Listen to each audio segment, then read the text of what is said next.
Probably need to be on screen first. Good morning, everyone, and welcome to episode 3 of Kayfabe Coffee, the show that keeps it real while we pretend it's real. Good morning, everyone. I'm your host, Mr. OTM, Kyle Gagliardi, the barista of broken kayfabe, if you will, pouring out hot takes stronger than a Starbucks espresso. Welcome to Kayfabe Coffee here on the Main Event Wrestling Network. As you know, I am Kyle. This is episode 3. If you've checked out the first 2 episodes, I appreciate you. Thank you very much, because every single one of these episodes so far has been over triple digits. So over 100 of you have decided to check out Kayfabe Coffee, the newest show here at the Main Event Wrestling Network. And while you're here hanging out over at the Main Event Wrestling Network YouTube channel, hit that subscribe button, guys. We are on the road to 300 subscribers. Over here at the Main Event, we currently sit at 271. And there's plenty of good stuff happening over here at the Main Event Wrestling Network. A lot of new shows like this one, of course, and many other things like blogs, live shows, podcasts, quick shorts on TikTok, you name it. We got it going on over here at the Main Event Wrestling Network. Of course, make sure you're following us on all the socials as well, so you can keep up to date with everything that's going on at the network at mainevent_net. We're also in the works of potentially getting some new merchandise. And speaking of merchandise, as you can see, I'm wearing my OTM merch, which is available at the On the Mark Wrestling Podcast, of course. I'm on the OnTheMarkWrestlingPodcast.com, I should say. There is a web domain for that. And we will be live for OTM tonight at Pod on the Mark. That's going to be at 7:30 Central, 8:30 Eastern, recapping the Royal Rumble and talking a little bit about AEW, which that's what we're doing today, guys. So if you're an AEW sicko, this is the episode for you. I have no coffee to show up because I was up early this morning. I was up at 6:15. The body was like, you know what, Kyle? Let's get after it first thing. So I was waiting for about a couple hours here. Did the last 2 episodes. I kind of just woke up and hopped on the live stream, poured my coffee, and I was ready to go. This time's a little different. We got a lot more free time over here this morning to get prepared to talk AEW. It's unfortunate, though, because whenever we do an AEW stream, whether it be on the OTM account, whether it be on the Main Event Wrestling account, it doesn't do the numbers that I hope it would do, because I do think AEW provides a nice alternative for us fans that might just be used to the WWE product. AEW is a fun watch because it's different than anything you see on WWE television. Of course, they're going to have some similarities. It's pro wrestling at the end of the day. You know, you're going to cross paths and do the similar things from time to time. But as a whole, I think just the overall vibe, presentation, and goal for AEW is completely different. And this is something that I talk about too with like the tribalists out there, because there is a lot of tribalistic wrestling fans out there. You kind of just have to deal with them, is that I never have viewed AEW as competition, and I don't think AEW views themselves as competition to the WWE, because to me, it's similar to NFL football. You look at the NFL, sure, there have been other leagues that have started. You look at the XFL, you look at the USFL. A lot of other companies are trying an alternative, but there's really nobody that's going to top the big one, the Disney product, if you will, here. And it's okay that they are the alternative. I don't think they want to be competition, and I don't see them ever overtaking them in terms of viewers, but that doesn't matter at the end of the day because they're providing a quality product. So that's enough blabbing about AEW versus WWE. I say we just get into Dynamite, and things kicked off with a trios matchup as the Don Callis family took on the Death Riders. And man, every time I see Konosuke Takeshita wrestle, I just think this is a special talent right here. Every time Konosuke Takeshita is in the ring on AEW, I can't keep my eyes off the man. He's so charismatic. He's so electric in the ring. He moves so quick for a guy his size. Takeshita truly is the total package, and he was the main reason the Don Callis family got the win here in this opening matchup. And another thing that I do want to say about the Death Riders, and if you've paid attention to, past OTM podcasts, you might know I'm not the biggest Death Riders fan, but I think as of late it has really grown on me. And maybe that's because they're kind of been treated now as baby faces, or at least that's how I kind of am viewing the Death Riders. I don't know about you guys right now on television, but still one of the coolest entrances in the game, man. When the Death Riders came out the stairway with the lights and everything last night, I just thought that was really cool. And I think the presentation of the Death Riders is one of the better things that AEW does because they truly feel like a legitimate faction and a legitimate family. And having Jon Moxley as the head of that faction, even though they lost this matchup right here, and like I said, Takeshita was the reason that the Don Callis family got the win. I could be butchering this name, but I think El Clone is the new masked luchador that is in the Don Callis family. And I do want to preface this episode by saying, like, on a scale of 1 to 10 in terms of my fandom from AEW, it's probably like a 6 or a 7. And no, that's not a joke. That's just basically where I'm at. I catch every Dynamite. I don't think I've missed a Dynamite since they started, but Collision's hit or miss for me. I buy every pay-per-view, so I keep up with every pay-per-view. So I'm not as big of a diehard as some other people might be that are watching this. So I do want to put that out there, but I do know what is going on in AEW. I keep up with the stories, so I'm really liking what I'm seeing from Kenosuke Takeshita, though. He's done a lot of good things on AEW as of late. And so has Tony Storm and Orange Cassidy. Now, I don't know if you guys follow me on X, at 2SweetKyle. I was shared on Dynamite last night. I made my Dynamite debut because I said, how can you not love the pairing of Tony Storm and Orange Cassidy? And granted, they faced some enhancement talent here on this show, which is all in good fun. They get a win here as they're setting up their match against Marina Shafir and Wheeler Yuta. I believe that is happening next week at Grand Slam. But the only thing I do question about this pairing is, what is their ceiling? Because I think in AEW there is no mixed tag team championships anywhere. Like, at least in WWE with Chelsea and Ethan and AAA, they have those mixed tag titles. So who knows? Maybe what a universe it would be if we could actually get Tony Storm and Orange Cassidy versus Ethan Page and Chelsea Green. Do you know how great that would be? I'm pissed because that would never happen. But, that's like the only ceiling I see, though, with Tony and Orange. Sure, it's going to be fun leading to a match, and I love both. Tony Storm, I've met Tony. She's fantastic. Orange Cassidy is one of my favorites in AEW. I just don't know how long you could run this gimmick between the two. It's good right now. I'm enjoying it right now. It's just eventually it's going to get fatigued, and I don't see them going past maybe Grand Slam here with that match, but that's okay. Not everything needs to be long-term. And I'm enjoying Tony Storm and Orange Cassidy for what they are so far. After that on Dynamite, Hangman Page defeated Mark Davis. Mark Davis, man, that guy, he's a physical SOB. I know I talked a little bit about Ilya Dragunov and how Ilya Dragunov was portrayed, or at least how he was presented in the Royal Rumble, because previously he was very strongly booked, and then the Rumble wasn't great. At least with Mark Davis, there's consistent booking. I know he doesn't win a lot of matches, but he always looks strong in defeat, which is really all you can ask. And I think AEW does a really good job at doing that. But then again, at the same token, I will never take Mark Davis serious if he's going to make a singles run, because he's really just been a tag team guy in his tenure here in AEW. And that's not taking anything away from the guy. There's just certain ceilings that I see with a lot of talent, and Mark Davis' ceiling is just a good hand to have in a match like this. A lot of physicality with Hangman Page, and obviously Page is not going to lose. I think he is a Trios champion right now. That's another thing, the Trios titles.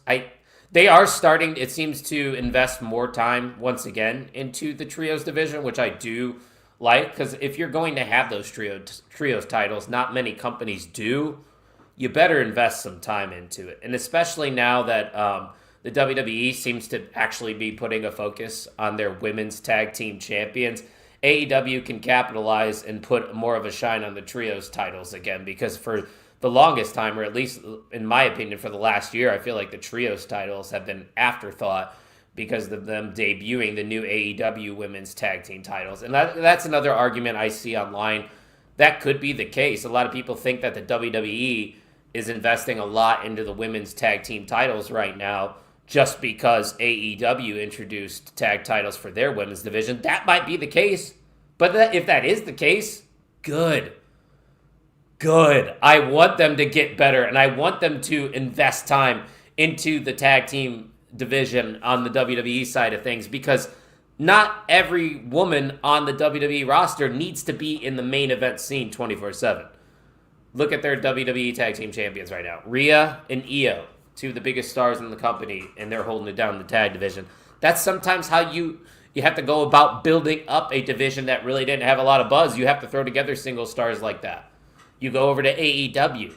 Babes of Wrath is a team that I think of, single stars that you're throwing together, which we will talk about a little bit later, because I don't like the direction of the TBS title. But nonetheless, Hangman Page defeats Mark Davis in a pretty solid matchup. While you guys are here, though, don't forget to leave a like, share, subscribe, because we're going to be doing this a lot more often. There is no set schedule here for Kayfabe Coffee, so you're going to have to keep up with the socials if you want to know when the next episode's going to be. But the good news for every single one of you that is even watching this at a later time, it is always available afterwards. So you don't have to watch this live. You could be watching this on the replay, which if you are, shout out to you. And thanks once again for making the first 2 episodes a big-time success. And hit that subscribe button while you're here and follow at @mainevent_net. I'm going to take a sip of my water because I haven't really had a break yet, and there's no comments right now, which I'm a little disappointed in, guys, because I need a little feedback. I can't talk all by myself here.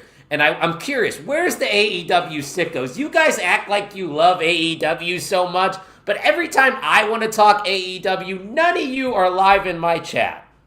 I know you guys are working. It's a Thursday morning. I'm unemployed. I'm just ranting at this point. But seriously, I do find that funny. AEW fans just don't like podcasting? Is that what it is? And speaking of AEW podcasts, if you're looking for one of the best AEW podcasts out there, the Main Event Wrestling Network has that for you. It's Kicking Out Podcast every single Sunday, but this week it's going to be live on Friday. So make sure you check out the boys over there at Kicking Out. They go live every single week talking all things AEW. They're more sickos than I am, but I would have liked to see one of them in the chat today. Maybe they'll come on and hang out with me later. Maybe I'll see them in the comment section after the show. Who knows? But nonetheless, let's move on to what I enjoyed the most here on AEW Dynamite this week, and it was one of the biggest wins in the career of Andrade. Now, let's address just Andrade as a whole, because this is a guy I was a huge fan of in NXT. When he was paired with Zelina Vega, he was doing fantastic stuff with the NXT title. Lost a little bit of steam once he got up to the main roster in the WWE. Made his way over to AEW for a cup of coffee. Then he comes back to WWE for another cup of coffee with no real direction, just side feuds.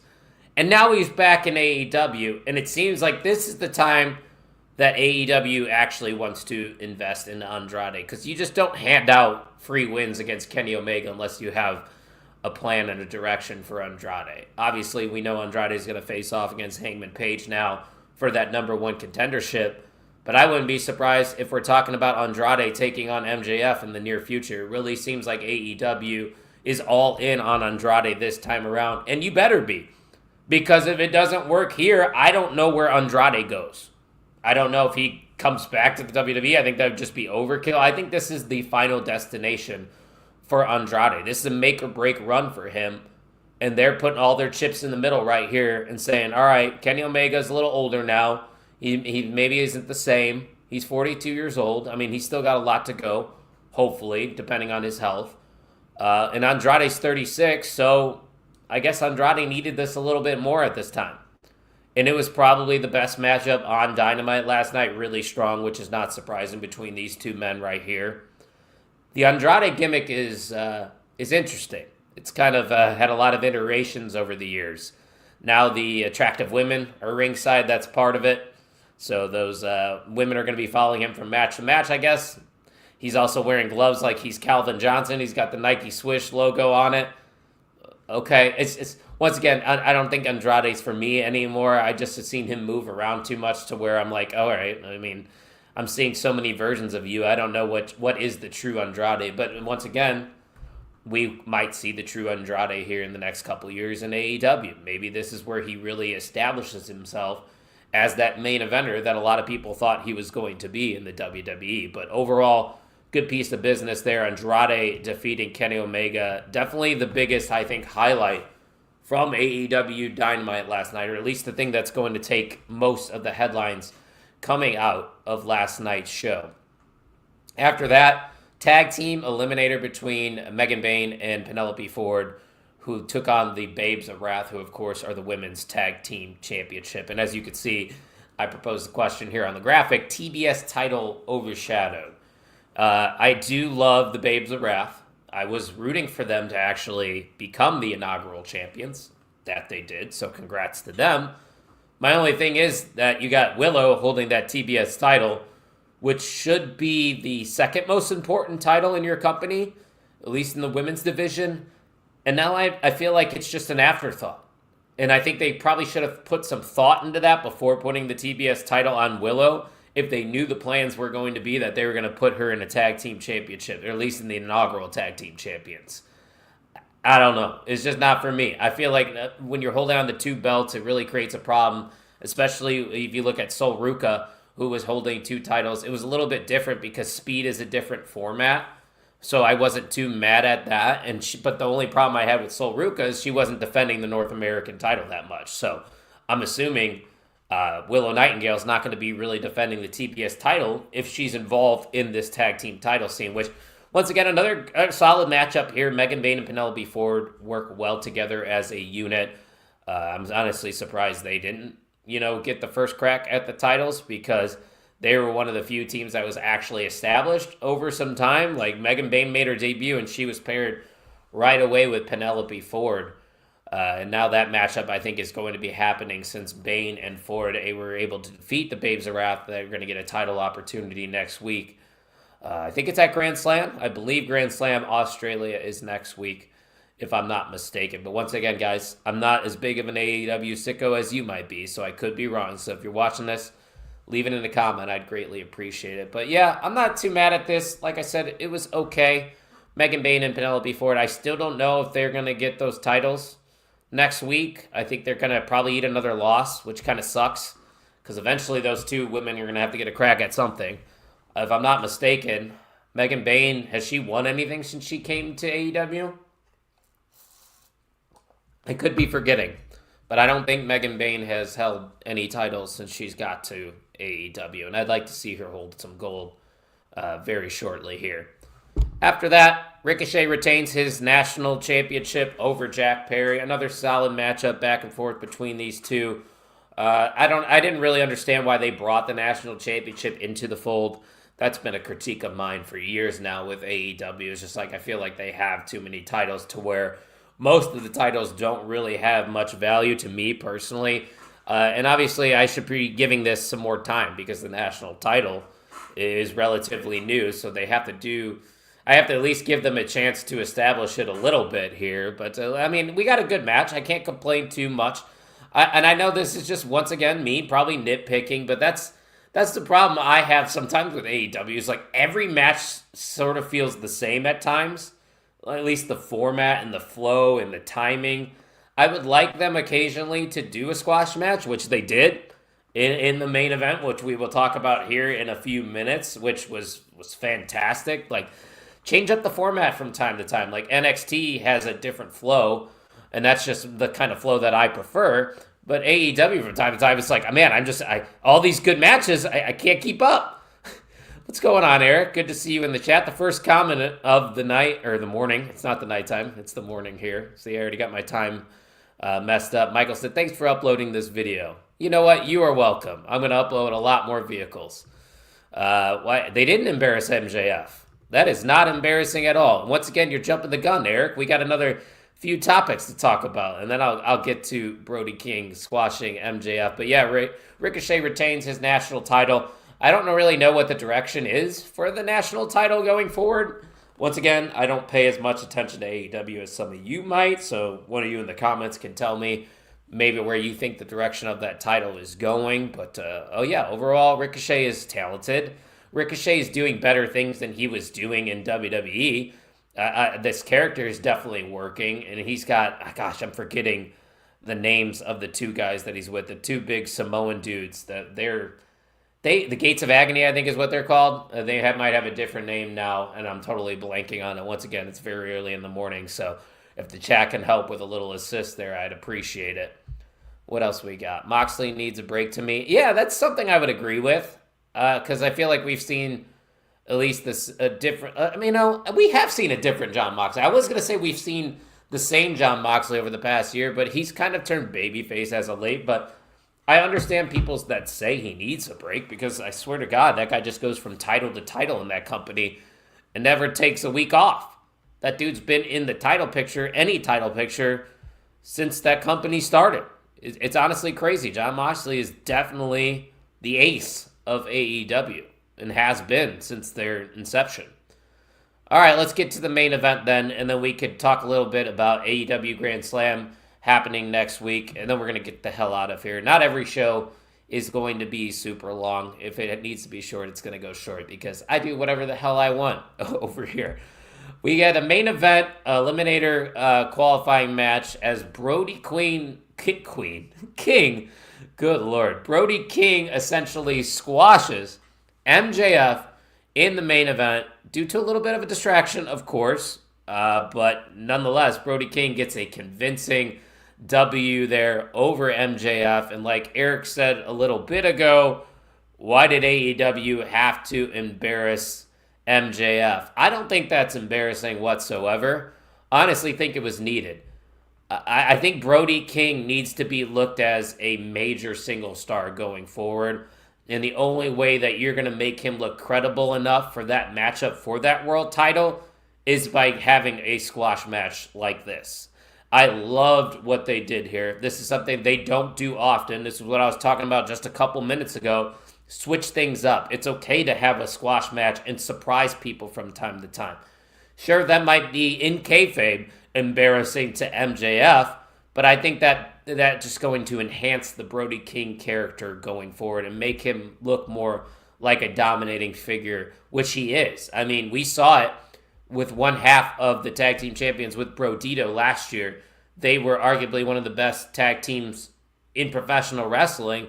Now I think it's time for Brody King to cement himself as a single star going forward in AEW. And MJF is a guy that really doesn't get harmed by any loss. MJF is another guy that you could kind of just like pick and plug wherever you want, and he's going to shine. He's still going to look like a top star no matter what. MJF's still probably going to win, but I think Brody King needs to be positioned into a singles push going forward. But Brody is a tag team guy. As soon as Buddy returns, he's back into the tag division. And that's an AEW problem. Obviously, it's an AEW problem if they just keep putting him back into the tag team. They're the ones that are positioning him as a tag team then, if that's the case. I think he's a single star. Brody King is a single star. That is a true big man, and that is something that AEW needs. True big men, single stars in the main event title scene. That's what I want, at least. You could differ, but that's what I prefer. The Gates of Agony, the real names are Toa Leon and Bishop Khan. That's right. Do I think AJ Styles comes to AEW? Absolutely not. I could be wrong once again. I just don't see any world where AJ would want to do that, because I feel like AJ probably got the closure that he wanted in the WWE. And that's another thing that we've talked about on past shows, is that not everybody gets a retirement tour. AJ kind of did get a retirement tour. It just so happened to coincide with John Cena's. We just didn't really notice it. AJ got a tag team title run on his way out. He had a big match with CM Punk, big match with John Cena, big match with Dominic Mysterio. We were basically seeing the end of AJ Styles, and I think AJ is probably content. And honestly, if we haven't heard or seen any hints towards the TNA thing, or at least don't see anything tonight, because obviously Impact is airing tonight, I don't even see AJ going to TNA. I truly believe that this is it for AJ Styles. He wants to go out when he still has something left to give. I don't see what benefit going to AEW does for AJ Styles. What can he do there going to AEW that is going to enhance his legacy, so to say? And maybe that's not the purpose of him doing it. Maybe he's not there to enhance the legacy or add on to the legacy. Maybe he just wants to close the chapter with certain friends that he has in AEW. Which, if that is the case, if it's a personal choice for AJ that he just wants to have some bucket list matches, go for it. Because I'm going to watch. I'm not going to complain if AJ Styles goes to AEW. AJ Styles is one of the greatest in-ring talents of all time. I don't even think that's disputable. I think he is top 10 in-ring, no doubt. So if he wants to go to AEW, have a few bangers, and get the hell out of here by the end of the year, go for it. But do I think AJ Styles is going to AEW? No. Do I think AJ Styles is going to TNA anymore? Probably not. I originally said that I did. I just don't see any buzz around it right now. And maybe they will have some buzz here on Thursday. One last match with Omega versus Ospreay. Omega AJ versus Ospreay, AJ versus MJF, AJ versus Danielson, AJ versus Sabre Jr. would all be great.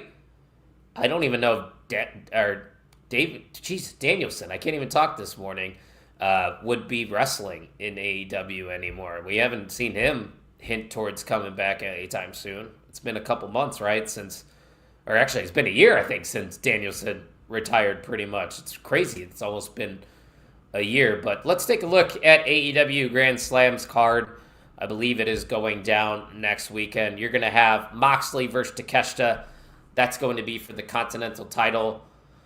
Man, Takeshita just held that title, so I don't know if he's going to get it back, or at least I think he just held that title. I could be wrong. No, Okada is the one that just held that title. So maybe Takeshita's got a shot. My personal pick is that I hope Takeshita wins. Not counting on it because, like Eric said, Moxley doesn't take vacations. We haven't seen Moxley take a break, so Moxley will probably retain that matchup right there. Completely agree with you on Brody. He completely has the look and the feel of a main guy. He does. I just don't think AEW, because you kind of said it too, once Buddy does come back, they probably are just going to put him back into the tag scene. But I think Brody King definitely has single star written all over him. Other matches we have on AEW Grand Slam, Orange Cassidy and Toni Storm take on Wheeler Yuta and Marina Shafir. I think Orange Cassidy and Toni Storm are probably going to get the win there just because they're the lovable babyface. Takeshita just lost the IWGP Championship. Oh, I didn't know that. So he needs a belt. That's the AEW logic. If he just lost the belt, he needs a new one. Let's go give him a new one. I say go for it. Give me Takeshita in that matchup. Give me Orange Cassidy and Toni Storm. Babes of Wrath versus Mega Bad. I don't know, man. I want there to be more of a focus on the TBS title, but I love the Babes of Wrath. Mega Bad doesn't need another loss.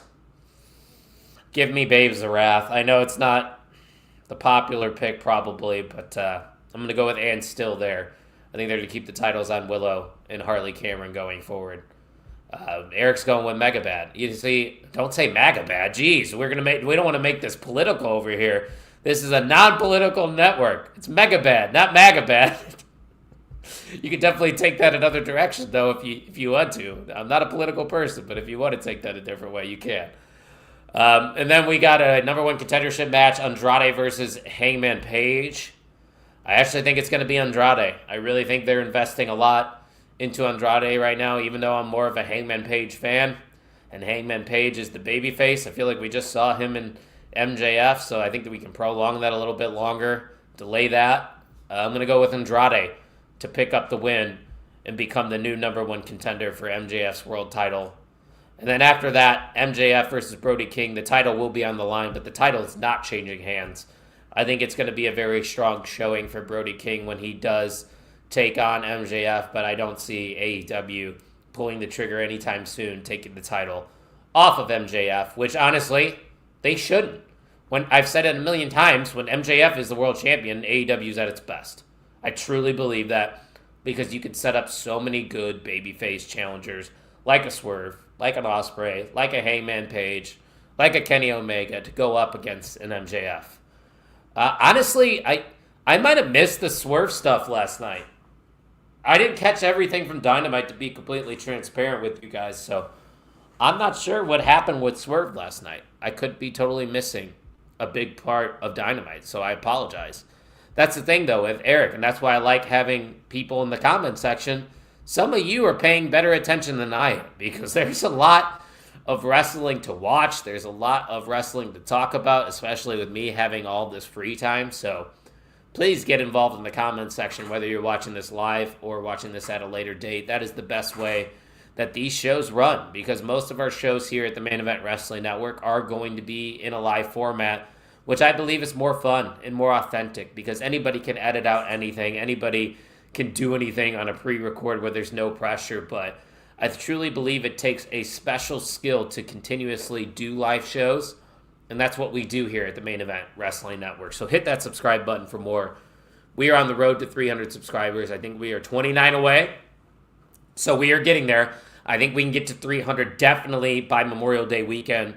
That's when we're going to be doing the 24-hour streamathon, where every single person that is a part of the Main Event Wrestling Network will be on stream for 24 straight hours. It's going to be electric. So make sure you're following us at mainevent_net on all the socials, especially IG and TikTok, where we share a lot of clips from these shows. And while you're here, share this show with a friend, share the network with a friend, because we're doing a lot of good stuff here covering professional wrestling on a daily basis. Eric says, I don't think MJF loses to All In. Honestly, I think you're right. He's not ready, then Fletcher. Yeah, I 100% agree with you there. I totally think Ospreay is going to get that All In match. I don't see MJF losing the title either.